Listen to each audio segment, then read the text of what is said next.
नमस्कार मु doctor Manorama Mahanti IMD Bhubaneswar पूरा ओडिशा राज्य उधर ब्रीफिंग करुँच देखा गत 24 घंटार रेकर्ड सर्वाधिक टेम्परेचर रेकर्ड करा झारसुगुड़ा 45.5 डिग्री सेल्सियस सहित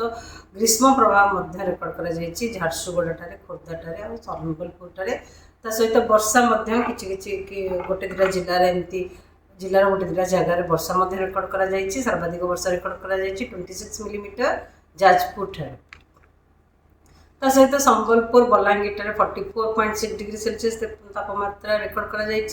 Hirakud Titlagarh 44.5 degree Celsius Sonepur 44.3 degree Celsius Boudh 44.2 degree Celsius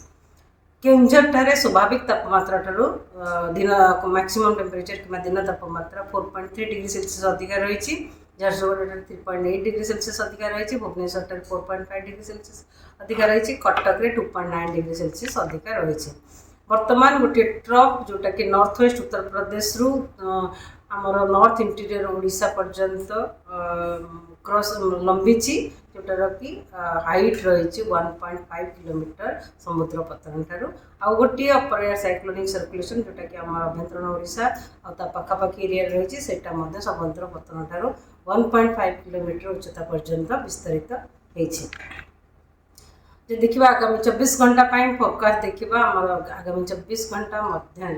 वर्षा सहित बिजुली घड़घड़ी कुआपथर वर्षा झटका पवन 50 ରୁ 60 किलोमीटर पर आवर रे आमर मयूरभंज केउंझर ढेंकानाल अनुगुल बौद्ध बलांगीर जिले में गोटे कि दुईटा स्थान रही संभावना रही सहित आम उपकूलवर्ती जिला गुड़िक अलग जिला गुड़िकर गोटे कि दुईटा स्थान वर्षा सहित बिजुली घड़घड़ी झटका पवन 40 ରୁ 50 किलोमीटर पर आवर रही संभावना रही सहित हिट वेव वार्निंग किंबा ग्रीष्म प्रभाव वार्निंग जारी करा जोटा कि ग्रीष्म प्रभाव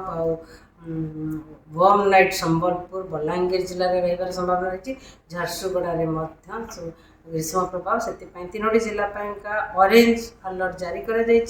सहित ग्रीष्म प्रभाव आउ अलग जिला गुड़िक जमीक बौद्ध अनुगुल सुंदरगढ़ बरगढ़ केन्द्रापड़ा भद्रक और नयागढ़ जिले में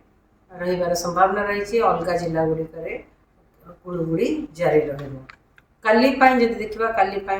उपकूलवर्ती अंचल जिला गुड़िक सहित मयूरभंज केउंझर रायगढ़ कोरापुट मालकानगिरी जिले में वर्षा सहित बिजुली घड़घड़ी झटका पवन गोटे कि दुईटा स्थान रही संभावना रही झटका पवन गति बेग रही 40 ରୁ 50 किलोमीटर पर आवर सहित हिट वेव कि ग्रीष्म प्रभाव आम तीनोटी जिला को ऑरेंज अलर्ट जारी करा झारसुगुड़ा संबलपुर बलांगीर सहित आमर केन्द्रापड़ा भद्रक नयागढ़ बौद्ध सोनपुर बरगढ़ जिले में हिट वेव कंडीशन रही ग्रीष्म प्रभाव रही संभावना रही अलग जिला गुड़िक गुड़गुड़ी जारी रही 24 तारीख आम उपकूलवर्ती अंचल जिला गुड़िक मयूरभंज केउंझर रायगढ़ कोरापुट मालकानगिरी जिले में गोटे कि दुईटा स्थान में वर्षा सहित बिजुली घड़घड़ी झटका पवन 40 ରୁ 50 किलोमीटर पर आवर रही संभावना रही सहित हिट वेव कि ग्रीष्म प्रभाव संबलपुर झारसुगुड़ा अनुगुल बौद्ध बलांगीर जिले में रही संभावना रही से ऑरेंज अलर्ट जारी करा सहित अलग जिला गुड़िक गुड़गुड़ी जारी रही 25 तारीख में उपकूलवर्ती अंचल जिला गुड़िक सहित रायगढ़ कोरापुट मालकानगिरी नवरंगपुर मयूरभंज केउंझर जिले में हल्का मध्यम वर्षा सहित बिजुली घड़घड़ी झटका पवन 40 ରୁ 50 किलोमीटर पर आवर गोटे कि दुईटा स्थान रही संभावना रही सहित ग्रीष्म प्रभाव झारसुगुड़ा संबलपुर बलांगीर के जिला को आमर ऑरेंज अलर्ट जारी करा ग्रीष्म प्रभाव सहित गरम रात्रि रही संभावना रही अलग जिला गुड़िक गुड़गुड़ी जारी रही 26 तारीख में वर्षा कामा जगार कि गोटे कि दुईटा स्थान में वर्षा सहित बिजुली घड़घड़ी झटका पवन 40 ରୁ 50 किलोमीटर पर रही संभावना रही आमर उपकूलवर्ती अंचल जिला गुड़िक पाखापाखि अंचल जिला गुड़िक जमीक मयूरभंज केउंझर अनुगुल ढेंकानाल बौद्ध कंधमाल नयागढ़ कलाहांडी रायगढ़ नवरंगपुर नुआपड़ा जिले सहित आमर ग्रीष्म प्रभाव वार्निंग जारी करा ऑरेंज अलर्ट जारी करा झारसुगुड़ा संबलपुर और बलांगीर जिला अलग जिला गुड़िक येलो अलर्ट जारी जोटा कि गुड़गुड़ी लगी ता परवर्ती समय 27 तारीख 28 तारीख में उपकूलवर्ती अंचल जिला गुड़िक सहित मयूरभंज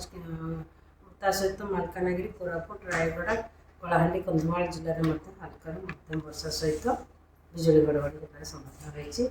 जब देखा तापमात्रार अनुमान करवा आगामी 6-7 दिन पर्यंत तापमात्रा विशेष परिवर्तन होगा संभावना। धन्यवाद।